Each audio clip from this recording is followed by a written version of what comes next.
It's early 2020 in the Indian town of Molipur, Gujarat. Shoaib Davda is a wiry bangle merchant with an even more wiry beard, and he's in deep trouble. His store is failing, and since his father's death, he's the sole breadwinner for his wife and 5 kids. Davda needs to think quick. Northern Gujarat is agri-country, so he gets a fat loan from the bank, over $20,000, and spends it on cattle and a cowshed. Safe bets, or so he thinks.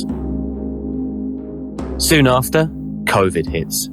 The government in New Delhi acts and almost 1.4 billion people are locked down. Industry grinds to a halt. People go without food in Gujarat, and Davda's budding business dies almost overnight.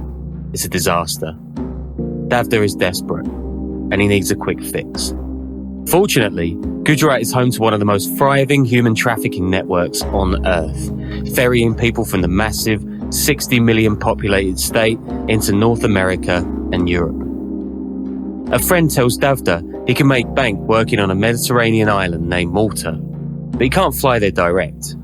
Instead, Davda will get to Moscow, where contacts will hook him up with a Maltese visa. By January 2022, Davda is in the Russian capital, where he meets a man he's only known via the messaging app Telegram as Misha. Only Davda never makes it to Malta. Instead, Misha dispatches him to a suburban Moscow factory, where he boxes toys by day and sleeps beside other South Asian men in the building by night. Davda is working illegally, and his paymasters are the Russian mob. But it gets weirder.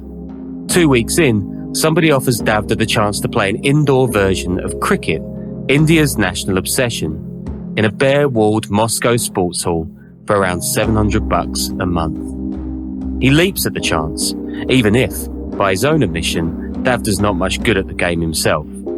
The games are even stranger than they're advertised to him. There's a league, but nobody appears to know what it is, and everything is broadcast by a host of expensive cameras to streaming links on a local betting site. His isn't the only league. Across the former Soviet bloc, Russian gambling sites are streaming so-called ghost games in sports like volleyball, soccer, table tennis, to dark corners of the web to be bet on. Among them is one of the world's largest digital sportsbooks, founded by a trio of men, including a former Kremlin intelligence official named Sergei Karshkov. It's long been known to stream dodgy and illegal events like cockfights and even kids' sports, and its associates include men accused of drug dealing and money laundering. Its name is OneXBet. 2 months later, Davda returns to Molipur, a little less in the red and a lot more confused. But Misha isn't done with him. If Davda can set up a cricket tournament in Molipur, the gang could pocket some of the crazy money being gambled on cricket by Indians themselves, supercharged by the popularity of the Indian Premier League, or IPL, one of the richest sports events on the planet, and not coincidentally, the focus of multiple match fixing and betting scandals since its 2008 foundation. Indians are already streaming amateur matches to OneXBet's live pages, but they're terrible, no better than the dreadful imitations in Europe in which Davda himself took part, and so obviously rigged that no Indian would confuse them with the real deal. Make something that looks and feels like the IPL, and Davda might fool punters and bring home a slice of his nation's estimated $150 billion illegal gambling black market, however small a slice that is. That means players, uniforms, equipment, broadcast tech, and, toughest of all, a stadium. From nothing. It's a Herculean, harebrained task, but Davda's still drowning in debt, his businesses are sunk, and Misha is on his case. In truth, he doesn't really have a choice. Davda says yes. What happens next is one of the strangest sport crime capers ever. And earlier this year, I travelled to Molipur to report it. Welcome to the Underworld podcast.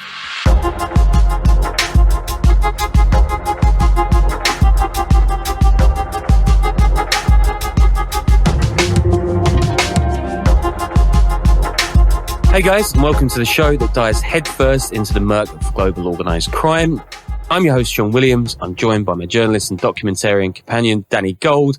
We've been all over reporting goodies, baddies, and most everybody in between. And today is, drum roll, cricket time.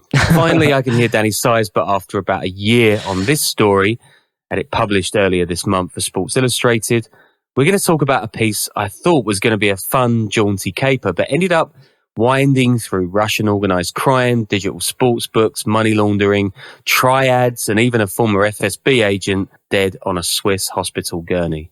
This one got real fast, real quick. So, I think we're going to do it in kind of a Q&A format. You're going to ask me some questions about it because it's a pretty weird piece, and it really didn't end up being what I thought it was going to be. Yeah, we'll get into the narrative of it too, but I legitimately can't think of a story better suited for us. You know what I mean? No.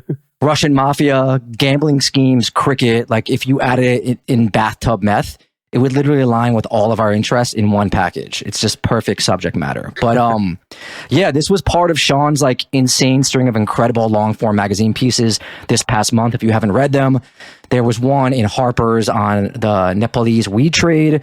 One in Rolling Stone about a con man that conned Sean as he was writing the story about the con man, which is crazy. If you haven't read them, please do, but also listen to this entire podcast first. As always, bonus stuff on patreon.com/podcast or on iTunes for $5 a month. Also, I want to shout out our dude Podus, who I met for the first time when he was working at a booth at the Italian festival in Little Italy, and I was $5 short on a sandwich, and he hooked it up.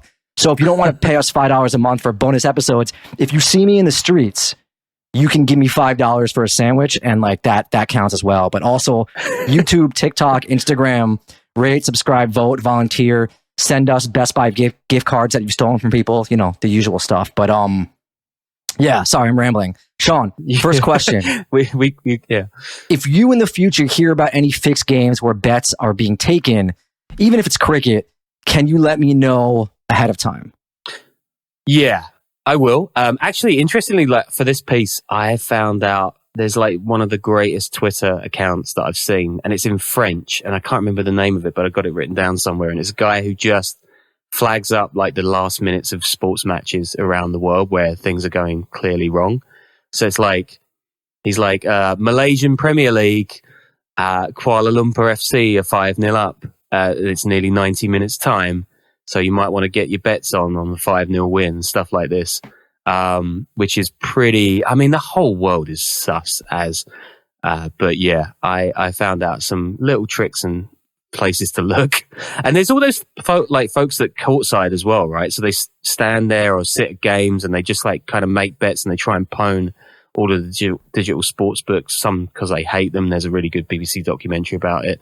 So yeah, this crazy story of an Indian fake league actually explodes into a whole world of just kind of skullduggery and all kinds of weird stuff. But I'm going to try and stay on the beat because Sports Illustrated want me to do some more stuff, and I'm in Asia, or New York editors think I'm in Asia. So I'm going to try and get out to, I don't know, Southeast Asia or something and see what the deal is with all of these fake stuff.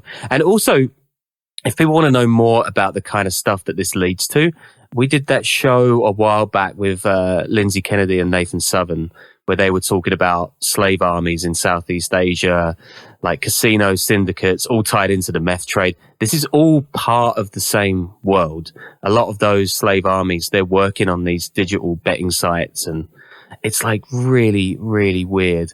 So yeah, if anyone wants to look that up more, check out that episode. And then look up somebody called Alvin Chow. I'm not going to say anything about him on this episode because he'll probably get sued, but he's a pretty crazy guy, a triad dude in Macau who got fitted up recently. So this is a pretty big subject, and not many people are writing about it too. Like there's a few magazines. There's a magazine in Norway called Josimar, which does amazing stuff about corruption in sport. Interpol, brings out a newsletter, but apart from that, there's nothing, and it's making billions and billions and billions of dollars. It's crazy. It's like a complete blind spot for the media. How do you even hear about something like this, and like how do you begin cracking it? How do I hear that there's a fake cricket league in India? Yeah. It was like, I remember seeing it. It was reported everywhere, but it was kind of like one of those things where the international media were doing a bit of stenography. And I think the Times of India, actually the guy who would end up being my fixer, a guy, well, actually I won't say his name because he was doing a bit of a dodgy one off the side of his work. But a guy in Gujarat had been kind of picking up the pieces from all the police reports and putting together this story about the fake league. And then all these Western outlets, I think the New York Times and the Guardian picked it up, and they were all saying, oh, this is like just such a cool story. These plucky villagers have like screwed over all of these bettors. I think it was in 3 Russian cities. I think it's Voronezh, Moscow, and somewhere else. I can't remember. And I think because of the stuff that's going on in Ukraine, it kind of made the idea of screwing over Russian bettors was a bit of an easy win. And they just used all of the police reports. But pretty much the moment I got out there, it just shows that they had not been given the full story, which was kind of annoying, to be honest. I was really out there to try and find out more about this fun, plucky caper. But yeah, it didn't really work out that way. So is this one of those things where your fixer did all this work and you just translated it into English, basically? Well, this is one of those situations where my fixer did a bunch of work and then took me to the police station. And then the minute I spoke to the police, I was like, well, hold on, that doesn't fit with that. And you didn't speak to any of these guys, and you didn't. It was really, really weird. They were like laughing and joking, the cops. So I went to the police station in a place called Mehsana, which is the nearest kind of big city to Molipur, which is this tiny little village, like a few thousand people. And all this is kind of north of Ahmedabad, which is the big city in Gujarat, home to 5-6 million people, on the west side of India. Never been out that way before. It was really cool. But the second the police started talking, they were kind of contradicting their own reports. The police reports they just printed out a bunch of police reports for me that they hadn't shown the media, which is pretty weird. And none of it was kind of adding up. And the more I spoke to people that were actually involved in it, they were like, well, the police never spoke to me. I never even spoke to the cops. So the cops had won this kind of regional award for breaking this case because I think it made international headlines. So everyone was really pleased with them. But the second they gave me a bunch of phone numbers and said, these are the numbers of the people in Russia who had helped this guy set it up, it turned out they hadn't even called them. And they just kind of put out, I think, the most basic, like, milquetoast call for help to the Russian authorities, which is obviously going to go nowhere. So when I started calling those numbers, that's when this sort of true story started to take shape, and it became a lot darker, a lot quicker than I'd imagined. And then on day one, I went out to see this, like, millet field that these guys had turned into a stadium, which was pretty nuts. It was just in the back of nowhere. And we completely by chance, we met the main guy himself, Davda, the star of the intro here.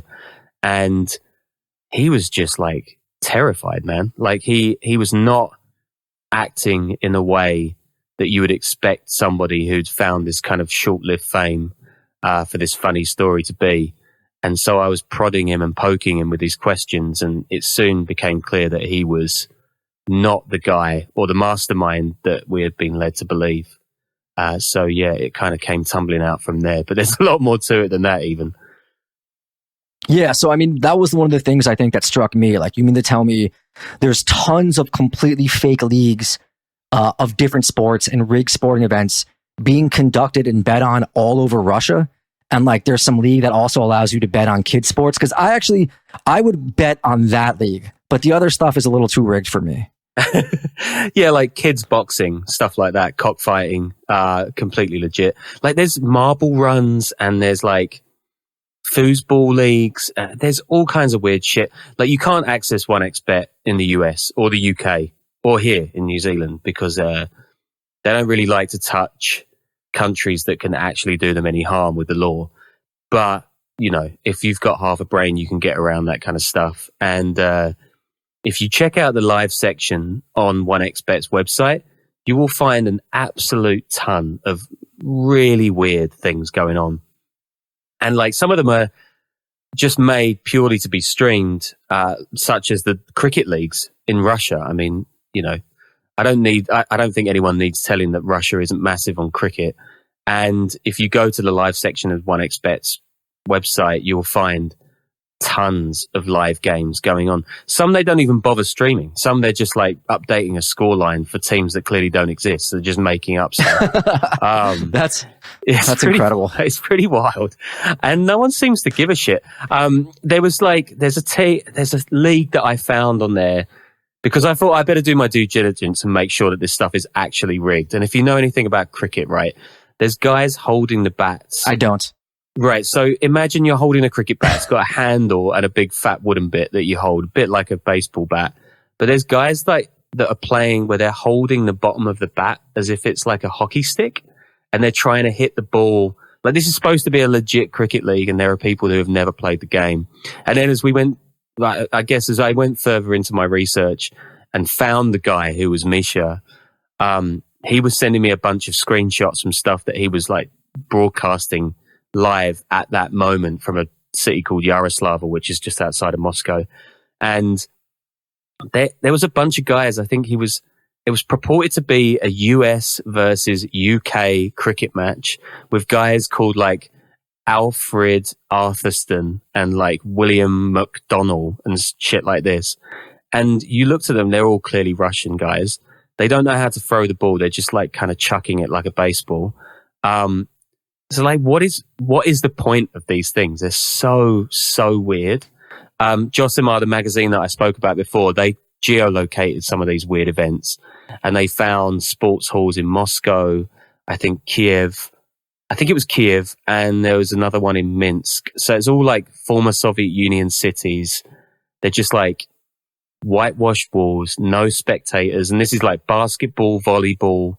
It's such a weird corner of the internet. But then folks that I spoke to that follow this stuff say that they've tracked like millions of dollars going through online wallets just for this like random shit. I'm surprised there's that much gambling going on, but I also didn't know that the Indian Premier League cricket is massively successful and generates a ton of money. But I guess that makes sense with it being like, you know, the most populous country in the world and also the most popular sport there, I would assume. But yeah, you know, I'm someone who I don't even pay that much attention to the NFL anymore, but I still bet parlays like 3 times a week, where I have no idea what's going on. I'll just listen to my brother or bet a bunch of overs because gambling is really fun. Like, it actually rules. And I totally get why random weirdos. That's what we can take away. Would bet on. Yeah, how are we not sponsored by any gambling apps, by the way? I mean, this is like a missed opportunity. I actually will spend money on you and lose it too. But the story, sure this Dada guy, get right? Advertising or not from this episode, I kind of intrigued to know how it goes. 6-leg parlays, baby. Nothing better to spend $10 on. But this guy Davda, right? He ends up in Moscow, kind of royally screwed, like so many migrants who are lied to and all that stuff. But he gets recruited basically into some sort of like Russian, not the Russian mafia, but Russian organized crime. Yeah. Yeah. So he gets picked up by human traffickers in his village, and they're like, okay, you can get to Malta. He's obviously a guy from Western India, doesn't know where the hell Malta is. And so they send him to Moscow first. This is actually a huge human trafficking route. Like, people from Gujarat, it's quite well documented now that they've been found on the borders of the US, in Canada. People have been going through Mexico. A lot of people are going through Gujarat. I think it's between 60 and 70 million people. So it's the size of a pretty decent sized state. Very poor, very arid, not a lot of money getting injected into it. Loads of Modis, like, you know, Indian Renaissance stuff isn't getting funneled into these areas. So people are leaving, and he just became one of these. I think there is some crazy stat like 20 or 30,000 people have left in the last year or something like this illegally.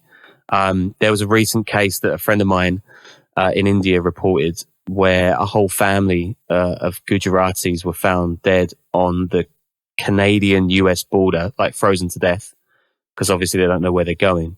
So this guy just becomes a stat, and he just like ends up in a part of eastern Moscow.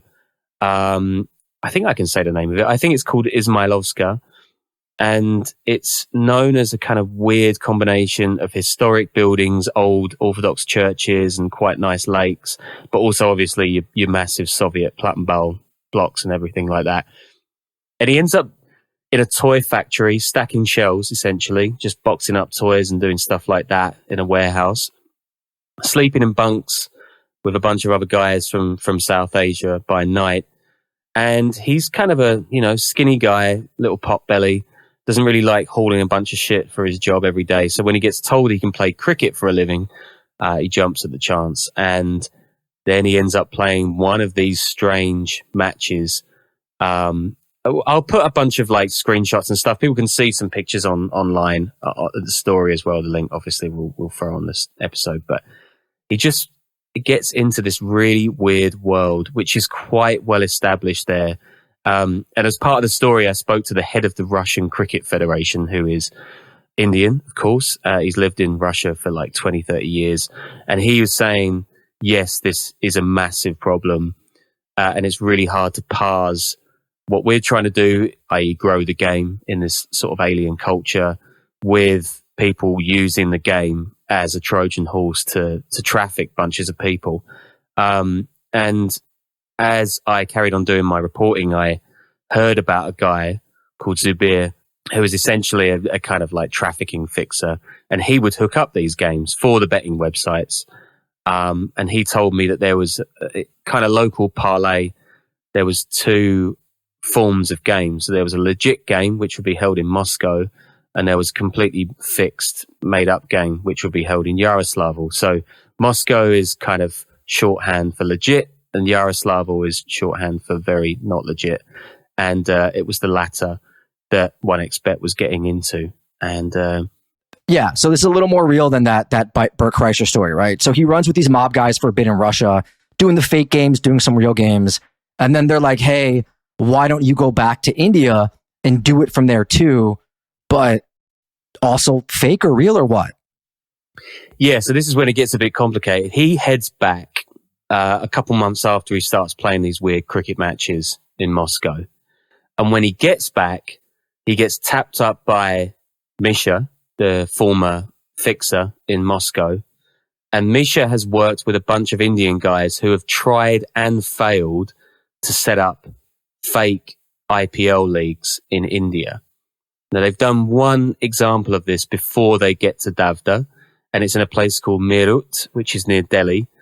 And I spoke to the guy who tried to set that up, a guy called Ashok Chowdhury. He was arrested as part of this whole scam. And he said they tried to set up TV cables and audio broadcast equipment, but monkeys kept chewing through the cable. So they kind of couldn't make this stadium that the Russians wanted to make to broadcast their fake league. And the reason that the Russians want this fake game to look like the real deal is twofold. So one, you've got this advent of the IPL, the Indian Premier League, and it's the second most lucrative per game tournament on earth. It's just grown out of nothing. It's become unbelievably monetized and commercial. And, players' kits look like a sort of F1 outfit. Every single act of the game is sponsored. Every single match is packed to the rafters. And this is India, right? So you've got games of 120,000, 130,000 people at a match. And this is on one side. So obviously people are betting in droves on this huge glitzy tournament, except that all forms of betting in India are illegal. So they're doing it all on the black market.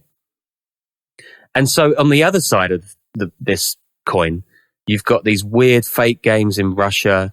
You've got folks broadcasting kind of backyard tournaments and games in parks and just shitty, bad-looking cricket online to this weird site, OneXBet, just trying to claw whatever betting money they can get. So the Russians think, okay, if Indians are betting billions of dollars on the real deal, and there's such a huge clamor for it in India that they're willing to bet on any old Tom, Dick and Harry that makes a cricket league that doesn't even look real, if we make something for a few $1,000 that looks real, then we can hook in enough punters in India to get a slice of that estimated $150 billion. So I hope this is making sense, but that is where the logic comes about for this guy to then build this pretty insane stadium and league. And he sets this whole thing up himself. It's pretty genius, actually. It's it's like beyond genius. It's incredible. He does it in a couple months. He rents this field that's used by a millet farmer. It's in the middle of nowhere. It's not even in Molipur. It's like a few minutes out of town, like a couple miles drive outside of the main village. And then it's crazy, right? So he gets all of these kits for the teams. That's just the beginning. He plows the field into like a nice pitch. He makes the kind of strip that you would play cricket on, like a kind of, I don't know, I guess what you would bowl to the batter between. And then he gets 5 HD cameras, 2 LED screens, walkie-talkies and halogen lamps, all from Ahmedabad, which is hours away. And then he sets it all up. So you've got floodlight pylons and you've got broadcast equipment ready to go. You've got a boundary line. You've got this like kind of snip tin shed that he does commentary from. And by the way, one of the guys they bring from this failed league in Meerut called Saqib Saifi, he's a guy that can kind of do ventriloquism or like imitate people's voices rather. So they get him to imitate India's most famous cricket commentator. They get other guys to sort of broadcast stuff with the LED screens between Russia and Molipur and back again so that they can fix the games as to whatever Misha wants at the end of a Telegram messaging app. So in 2 months, with almost no money and really nothing to go on, he builds a full cricket stadium, and then he starts paying pals and sort of poor farmhands in Molipur $5 a day to play. And for them, it's a lot of money. That's like twice the daily wage. And he'll pay them per game, which will last a couple hours max. So they're getting up to 4 or 5 times their daily wage. They're jumping at the chance to do it. And then he starts streaming these games. And from my reporting, I saw some of the kind of back and forths on Telegram between Misha and the folks in the commentary box. And it's like, you want them to lose now? You want this team to lose now? Okay, do it now. I don't want this team to win. I want this team to win. So it gets pretty weird pretty quickly. And all the players realize that they're playing in a kind of fixed game because someone's going to hit a home run and then the umpire signals that he's out instead. And it gets a bit weird. And so the players realize really quickly what's going on, but they like the color of money, so they don't mind too much. But then after a while, some weird guys start showing up alongside the villagers who are just intrigued about what's going on.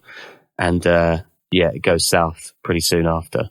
And they get caught pretty quickly, right? Yeah, it's only I think it's like a week or 2 after they begin. So they're playing like inverted commas quarterfinal match. And this kind of half dozen guys or a dozen guys that have been sitting on the boundary of the field suddenly get up and start running at the players, and everyone starts scattering. But only one of them's really running away, and it's Davda.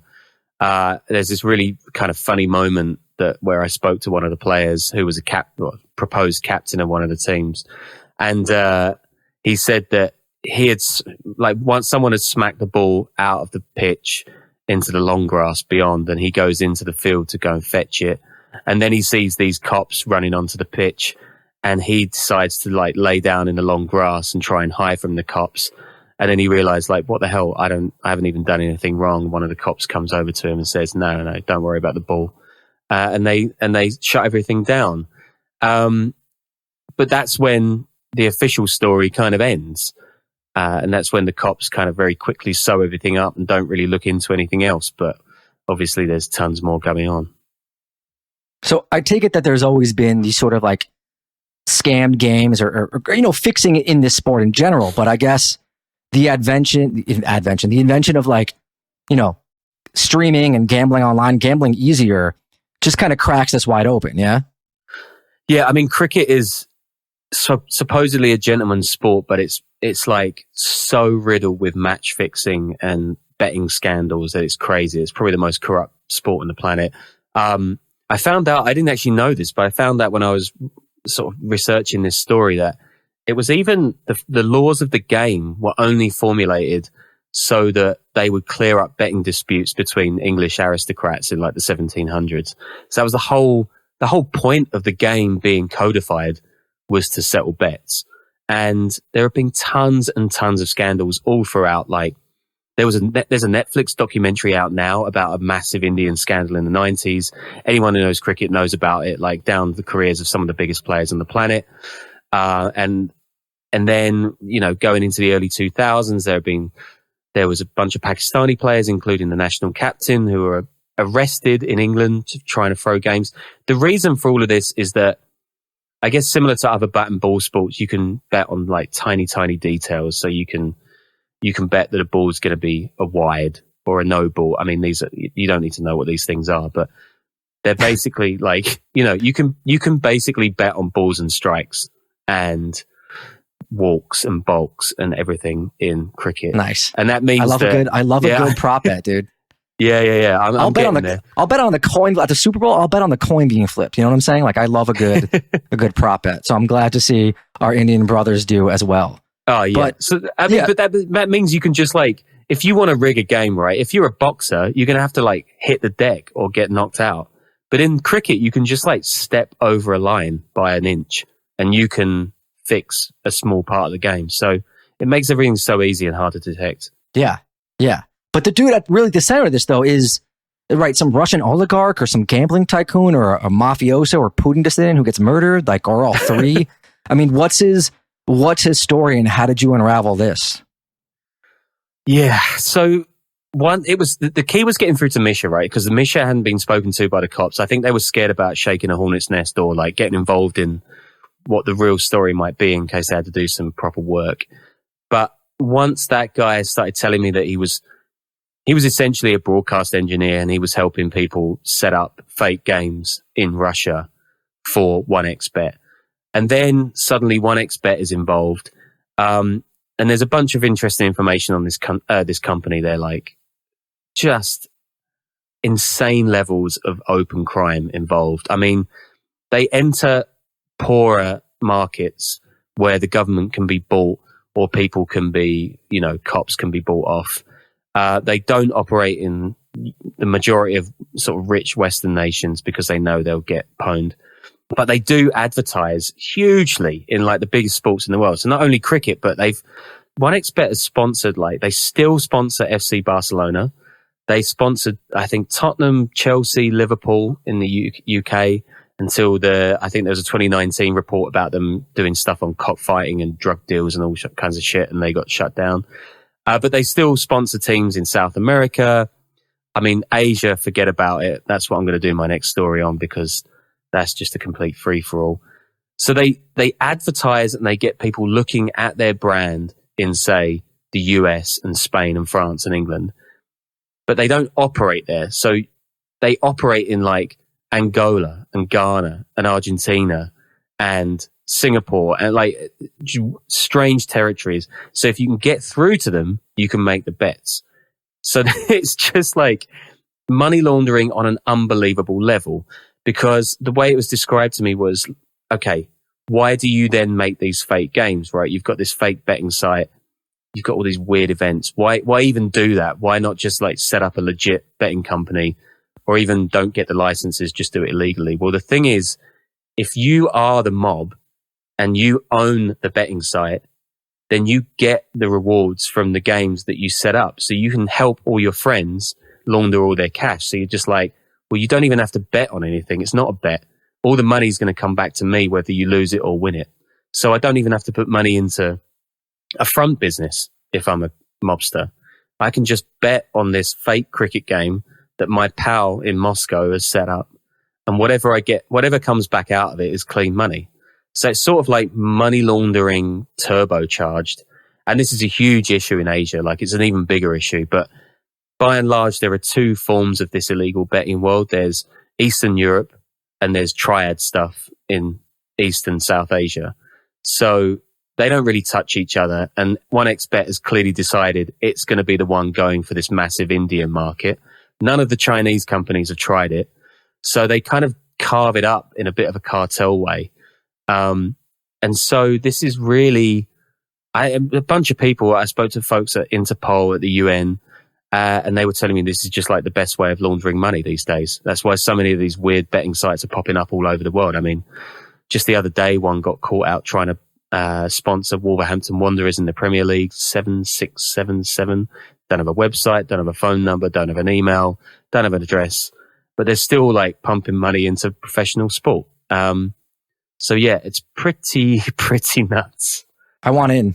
Yeah, I mean, it's a great way of making money. We should do it. Yeah. And if 6778775 or whatever wants to sponsor the pod, then come get it. We should crack this code. But I love this part though. You faked being a British investor interested in setting up a cricket league in Russia. Yeah. Well, I mean, once I realized there was this guy, I think he was described to me as a Pakistani, but that's just what all Indian guys in crime say about guys they want to like put on the hook because they don't like Pakistanis. But this guy was... Don't get us involved. Do not get us involved in that back and forth, dude. There's a few things. There's some smoke I don't want, and India, Pakistan, I don't want that, dude. It's just a bunch of fun. I mean, one of the things that was kind of stinky about the police reports is that they hooked the entire ring on like 3 random Pakistani guys, and they're like, "Oh, it's the Pakistani guys in Moscow. It's just the Pakistani guys." Like they're kind of corrupting our lovely Indian citizens. That was like the first red flag.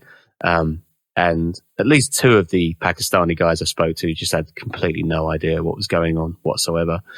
So I spoke to the head of the Russian Cricket Federation. He didn't really want to get involved because he's like, these are pretty dangerous guys and I'm in Moscow. Like, fair enough.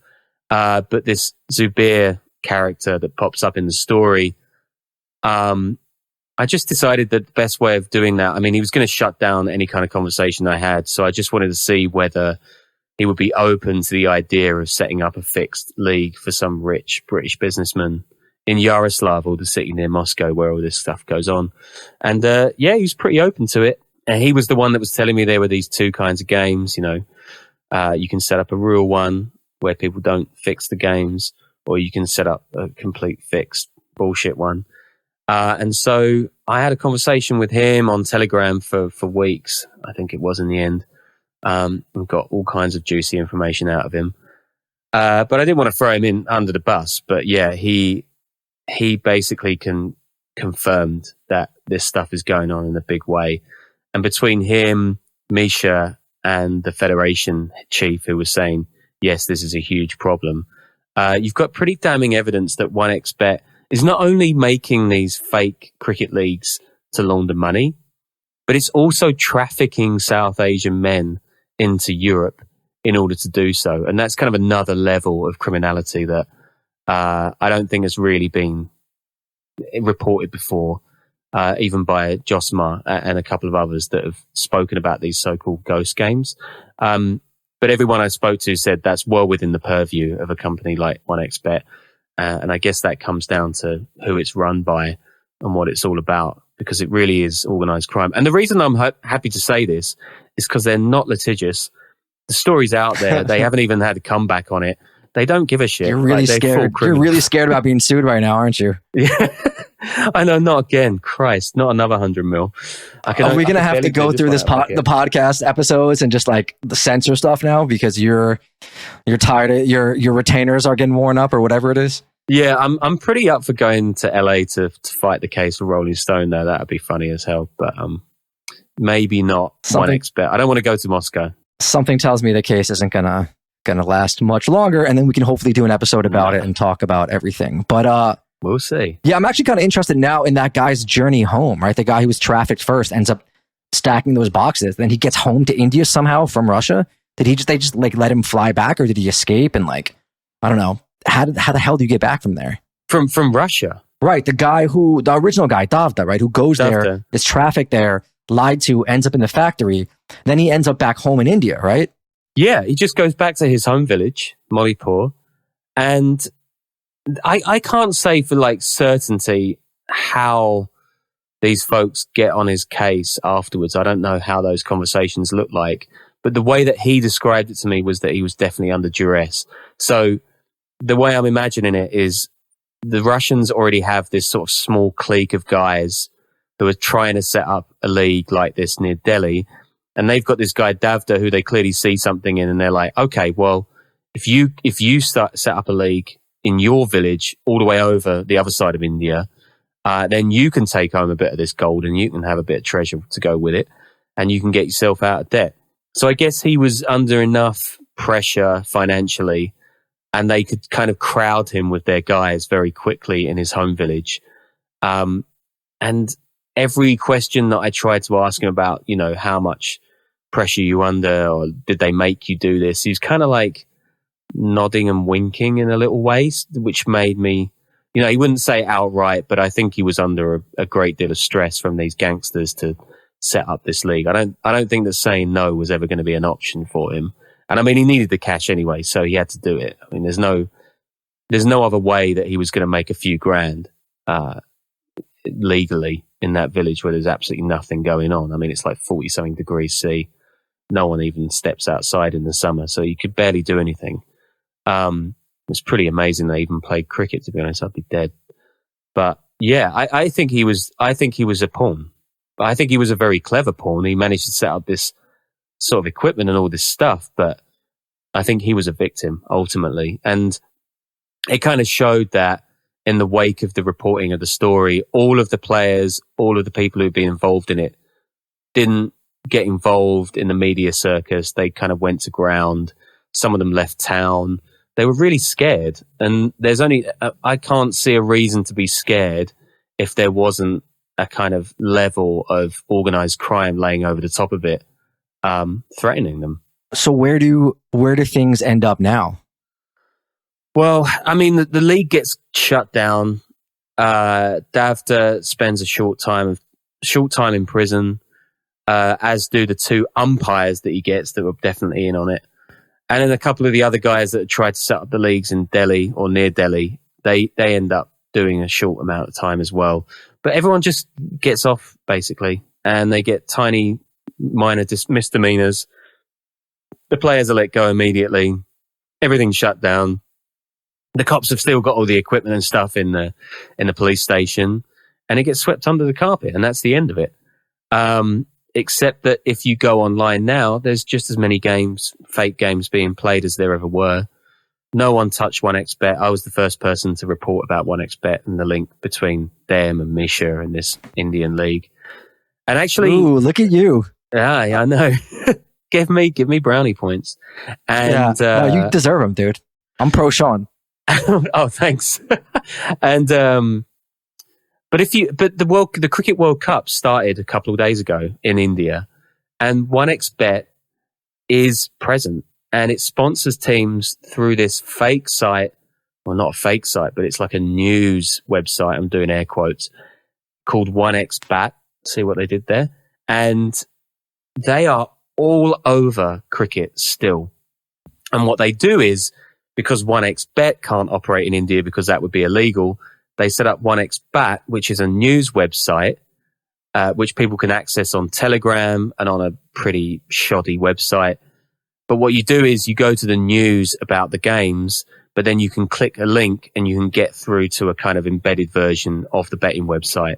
So it just leaves one level of distance between the betting and the cricket.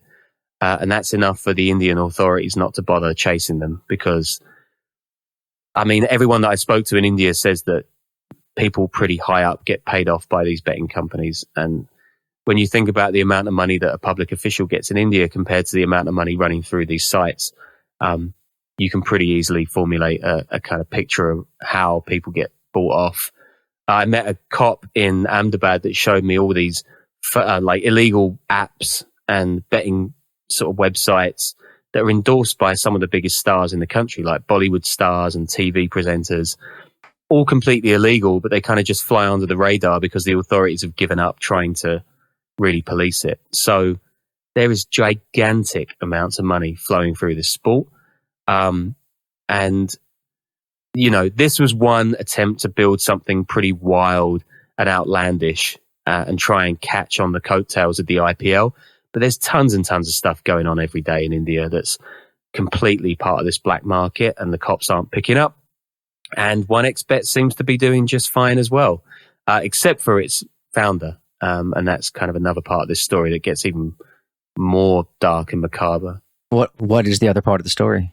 Well, I was halfway through finishing a sort of third or fourth draft of this piece, and then somebody sent me a link to a pretty obscure website.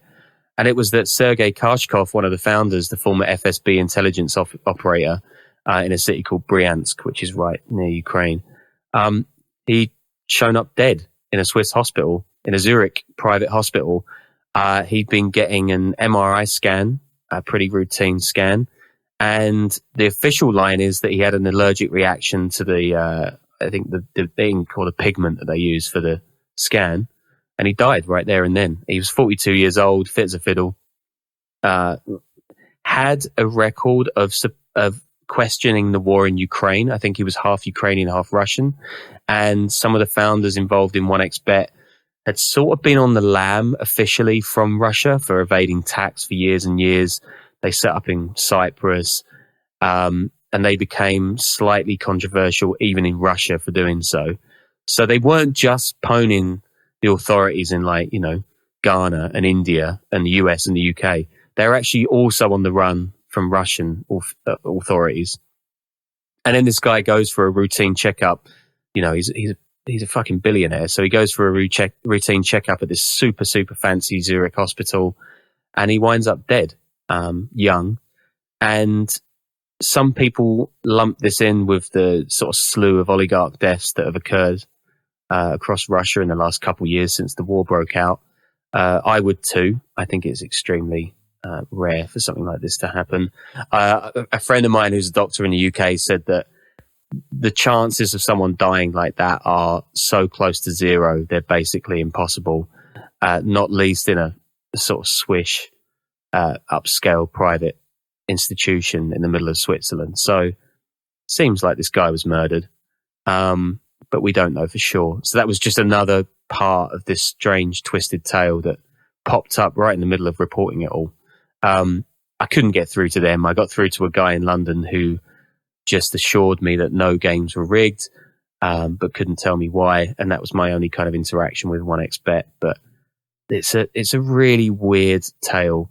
And if anyone can actually read or hear or understand Russian, there's a really good Forbes Russia YouTube documentary about this company that is a lot more critical and sort of deeply investigated than you expect from Russian Forbes. Although I guess Russian Forbes has its own history in Moscow with people getting assassinated. But yeah, if you want to read that, you want to check that out, that's really good. OneXBet is extremely odd. They're based in Limassol in Cyprus, and they are still at it. Nice. Well, dude, thanks for doing this. We're still out there doing real shit. At least you are, for the most part. But yeah. Anyway, bonus content as always. Patreon.com/The Underworld Podcast. Underworldpod.com for the websites. YouTube, TikTok, all that. Anything else, man? I think we're going to do some stuff about the Rolling Stone story soon. I think I'm going to be able to talk about that. That's kind of another wild, weird one. So, hopefully we can do some stuff on that in the coming week or two, because that is another thing that swallowed up my life for a long time. It's out there. Read it. Yeah. Anyway, until next time.